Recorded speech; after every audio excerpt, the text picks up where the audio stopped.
welcome everybody to another episode of Non-Fungible News. My name is Tricky Boom. We have here Airworthy and his artist Aelios. We're going to be just doing a little interview and try to get their name out, see what they're all about. So yeah, but before we get in, if you guys could hit that like button and subscribe to the channel, go follow Airworthy on Twitter. You have an Instagram, I believe. Yeah, my Instagram is just Airworthy at Airworthy. Airworthy at Airworthy. Go find him on Twitter. You can see him. I've posted, shared a lot of his stuff, and then we have the artist who's doing all the creativity as far as putting the pen to paper and everything else. Aelios, good to have you guys on. Yeah, So let me just get a couple little get to know you questions out of the way. What's your guys' background before getting into the NFT scene? Okay, I'll start. So I started with starting kind of where my name Airworthy came from. Um, I grew up listening to hip hop, and I've always been a really big music fan, hip hop fan.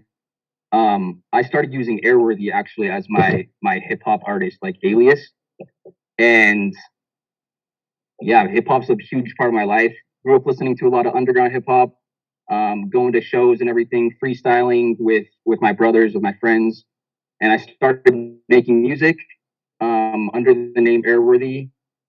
About Well, I started first with a couple of music groups, hip hop groups, around 2014, but still had my name Aelios, Airworthy.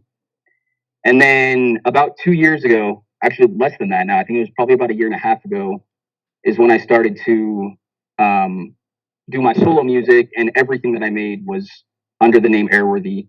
And you can find my music on Spotify, iTunes, all of those major platforms. But that's where the name started with. It started with my music, and let's see. And then as I started to get into NFTs and learned more about that world, um, I started working with Aelios here about, I want to say about, it was about 3 months ago on World of V. We were actually one of the first like NFT creators, artists on World of V. So that's something we're really proud about. One of the first people to get on there, of course. So yeah, there's a little bit of background. Started with music, and then kind of bringing it over to the NFT world, and yeah. Right on. What about you, Aelios? Well, sorry, I've been kind of getting over a cold, but I've been doing art pretty much all my life. Figured I wanted to be an artist since like first grade, and I've been doing like commissioned artwork since like junior high school. So I've been doing like portraits. That's kind of where I started. Was a lot of pencil. Then I got into painting and stuff like that. And then over the last like 2 years or so, I've been getting a lot more into digital stuff. And me and Airworthy met in, I want to say, like 2017. We met actually in Japan. So we both have a mutual interest in Japan, both speak Japanese. And so, like, you'll see a lot of Japanese themes in our arts. Kind of have a lot of themes with Japanese in that. And since he was getting into his music, I started doing a lot of collaborations with him, doing like single artwork, stuff like that. And since we had that kind of collaboration there, um, and then he was getting in all into this crypto stuff. I didn't really understand a whole lot of it, but he's kind of brought me into that, and then we've found a way to collaborate on this and these NFT projects for the past several months. Yeah, I've been doing art forever. Hope to make a living off of it. All right on. So you're the guy that got roped in. You're the friend that got roped into the crypto world. I got three of my buddies roped into. They're actually on board with this channel with me, as far as because you guys both know how much it takes to do everything that goes on behind the Yeah. scenes that we're doing. And it takes, I mean, I'm sure both you guys working jobs and everything else are just busy as can be. Um, so Yeah. yeah, I think that's awesome. I mean, so that kind of rolls into the next question that you got kind of a Japanese Pokemon type of look and feel about your NFTs. I guess what took you to Japan to for you guys to meet there and get going on this Japanese style artwork? Well, I guess I can start with me. So Japanese for me, I mean, I grew up like a lot of us, watching anime and getting into things like Pokemon and Yu-Gi-Oh and all of that. So I grew up always being a big, like Japanese nerd, I guess.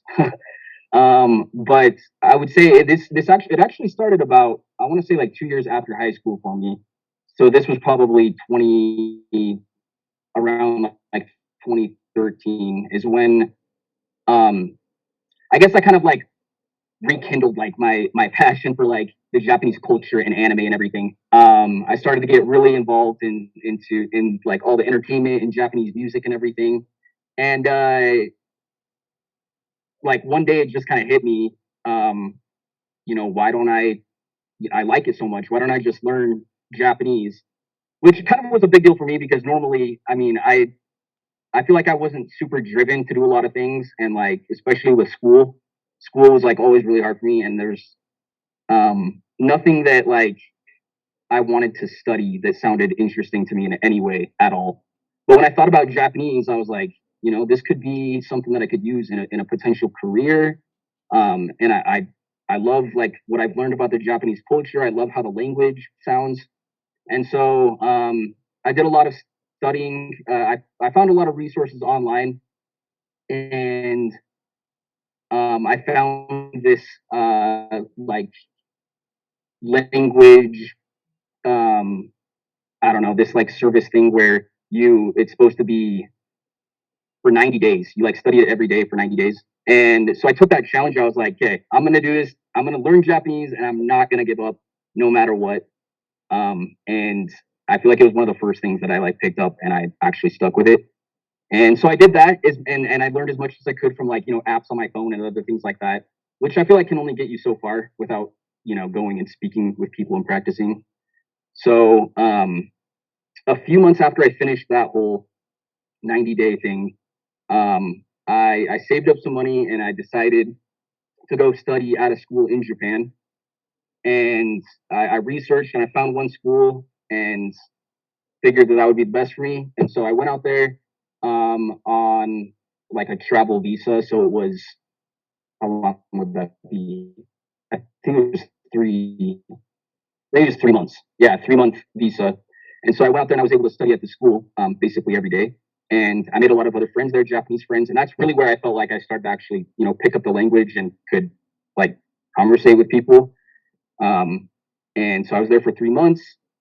And I didn't meet Chase at that time. It was actually about a year after that, I think. And, I came home, I continued to study and everything. And then eventually I decided to actually go and serve a mission for my church. And our missions in our church, they're 2 years. And so this was a big decision as well. Because also when you go, you decide that you want to like fill out the papers to go serve like this, Christian mission. You have no idea where you're going to go at all. Obviously I hoped to go to Japan, but there was no like certainty of that. But I decided, you know what? I feel like I should take a couple of years and do this. I just felt like what was right for me. And fortunately enough, I got called to go serve and live in Japan, to go teach people, and that obviously helped a lot with learning Japanese. It was like every day you were going out, meeting new people, and it's all in Japanese. So Chase here, Aelios, we were assigned to work together for what was it like? Was it just It 6 was weeks? like a month and a half. Half, yeah. So we lived together and worked together for like a month and a half. We did not know each other at all before then. So it was interesting getting to know each other. But we clicked and became really good friends. And obviously that's why we're still here. But Aelios, you can talk about your background with Japanese. Yeah, it's I'm a little bit different because I didn't really have much interest in Japanese. Like I like Nintendo video games and stuff like that, but like I didn't really have a whole lot of interest in Japan until I actually went on the mission as well. And it was just like living there, speaking with people that really got my interest and my appreciation for Japanese culture and the language, stuff like that. And that's like I'm still not like a huge anime nerd. I like watch some, love Demon Slayer, stuff like that. But like it kind of was like the other way around where living there has brought my interest into other things that the Japanese culture produces, their art, their culture, the way they like their mannerisms, the way they behave and stuff like that. There's a lot to admire and respect, and that's kind of continued my interest. I also went back at the start of 2020. I went on a study abroad back to actually the same place that we had met each other, and got to. I was supposed to be there all year. COVID reduced it to like 3 months, but 3 months. So yeah, but definitely try to like keep up with Japanese and knowing people and having lots of friends and stuff like that. It's definitely continued to be a passion of mine as well. Well, right on. So let's shift over a little bit to your NFTs, to your spot in the marketplace, your spot in the NFT world. Yeah.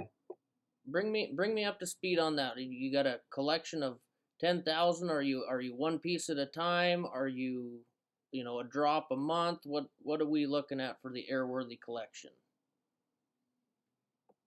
So the very first collection that we came out with, and like I said, it would have been, I'm pretty sure it would have been the very first like collection on World of V outside of World of V's own Genesis cards and V hashes. Well, I guess V hashes even came out after our collection, but the first collection that we dropped was called the Airworthy Collection, and it featured 3 cards. They were in like a card format, the size and everything.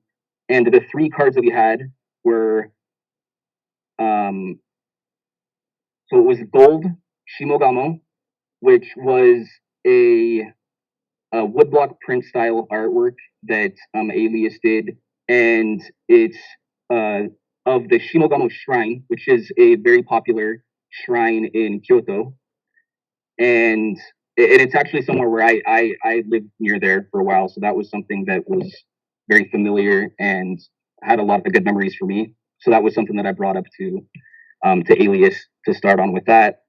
And we had 100 pieces of that, or 100 editions of that. And then we had one that was the platinum card, which was called Platinum. What was it called, Aelios? Platinum Heritage of V. Heritage of V. That's right. Yeah, Heritage of V. And this was kind of a combination. This was still in the like Japanese woodblock print style, but it features. So it has a man in a kimono standing on land, and then it has another man in a boat in a what's it called, Aelios? An odao? Aodai, I think it's called. Aodai? Yeah, something like that. It's the Vietnamese traditional clothing.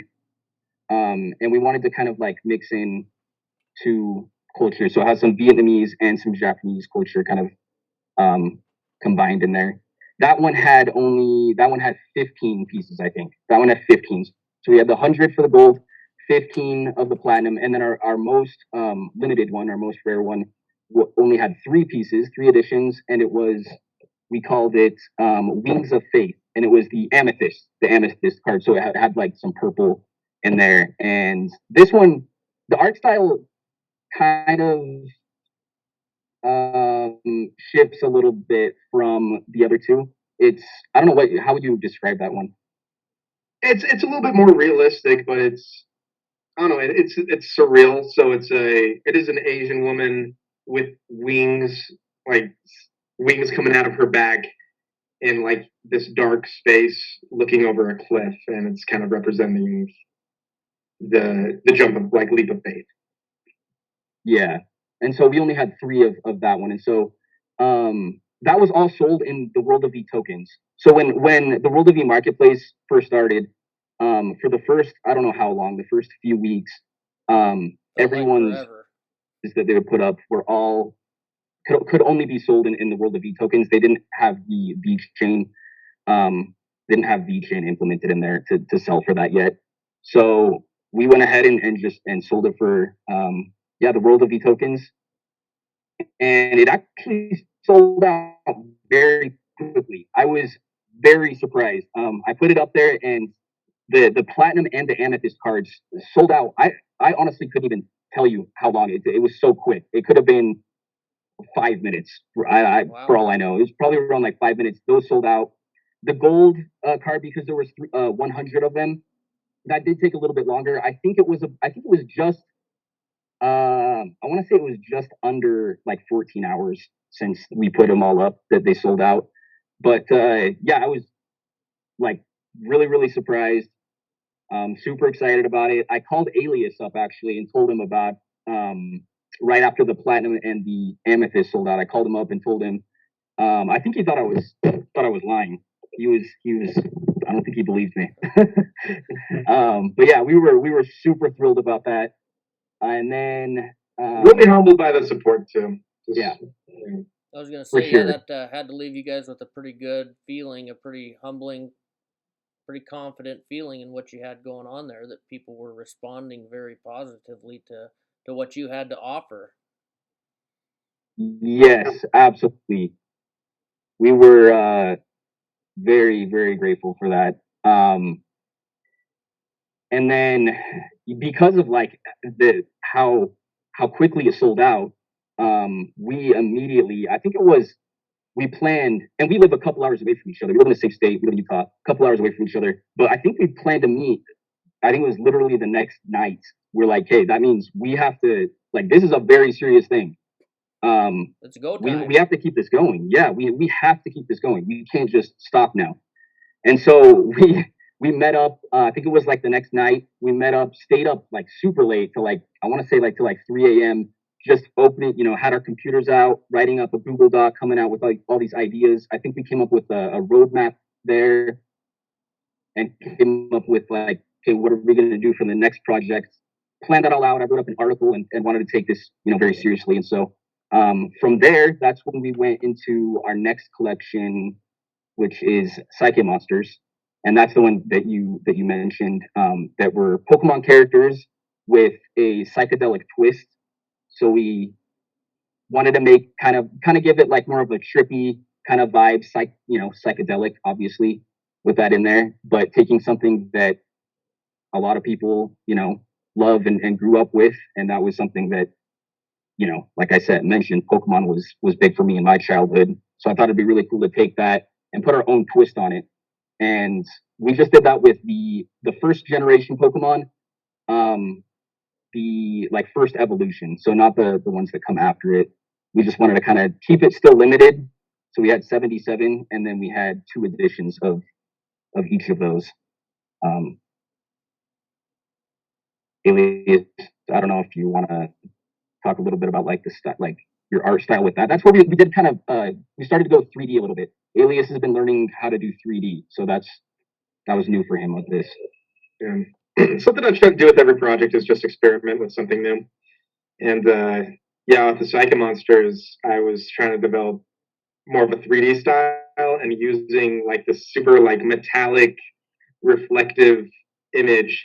And like in all the Psyche Monsters, it's a 3D image reflecting the elements that they produce. So you'll see like blue lightning bolts coming through Pikachu and like plants in Bulbasaur if you look closely. And then turning that into and mixing that actually with another Japanese art style, which is called ukiyo, not ukiyo-e, it's sumiya, like very light brush strokes. So kind of developed from there with like these colors spilling out, and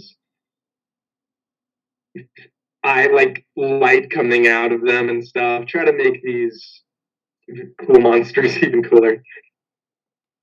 But yeah, it's really cool artwork. I mean, it's I think you guys are in well, like you said, you were one of the first ones on World of V, and I've like you guys, I've watched that marketplace grow and develop, and I've browsed through a lot of the different collections, and um, you guys are in a pretty good, pretty unique and early spot on VeChain. So my next question, being early, having more and more artists come to World of V, doing what you guys do, and then more and more big collections, which draw a lot of people's eyes. Like everything on VC. It's a lot different atmosphere than World of V. Instead of curated collections or whatever, it's all individual. A lot of individual art or small collections like you guys. So what what's your guys' plan going forward in order to stay up with the game, keep people's interest, and just keep the business flowing for you guys?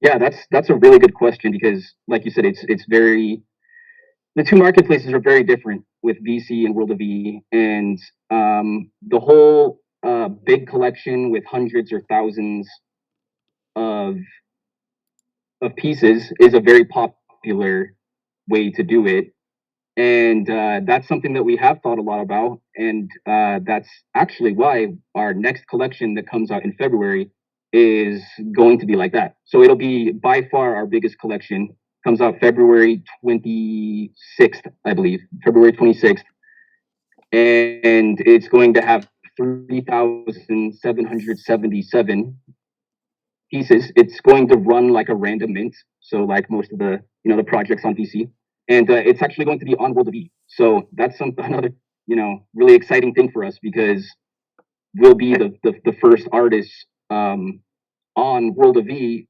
to run our own random mint and everything. And I've talked to Vet Lever, the head guy on World of E, and we have it all getting everything ready for that. So we do have an article out for that as well that kind of explains, I guess you could call it like the white paper, that explains more in detail about the characters that are featured in it and about the different traits that are involved. It's not super detailed, but it does go into it a little bit. And as we get closer to the date, we'll be coming out with more information on that.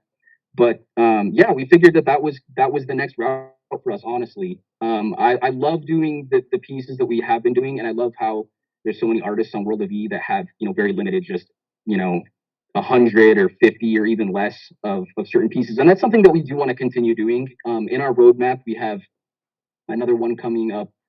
We have a collaboration actually with Vet Pets, and then we have a gaming collection that we're doing, and we plan to have those more limited.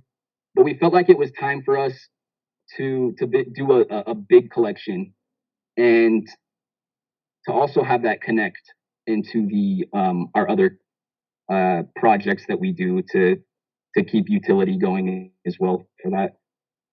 But yeah, we're kind of taking a step towards a big time project this time. All right, on you guys One are. of the things that I'm sorry. Oh, you guys are blazing the trail on World of V marketplace. I like it. You're gonna take the bigger role and the smaller role and combine them all into the Airworthy name, and I think that's good. I think that's pretty cool what you guys have got laid Yes, out sir. there. Thank you. Something we've always wanted to do is like have really high quality artwork, and that's something we want to bring to some of these like procedurally generated projects that have like all these rarity charts and stuff like that. We're hoping to like really bring something unique with our next project that's like really unique art style that's actually going to be very cool to look at, and I'm hoping to produce something like that, something that's very high quality, that's but also is like going to get a lot of attention, um, something that people can be proud to own, have the rarity, and be accessible to a lot of people. Yeah, and similar to the very first, the Airworthy Collection, it's going to be in Japanese woodblock print.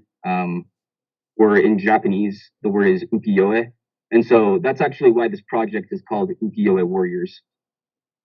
We have 3 different warriors that are going to be in this style. So yeah, keeping that kind of like aesthetic going. But yeah, going procedural generation with it.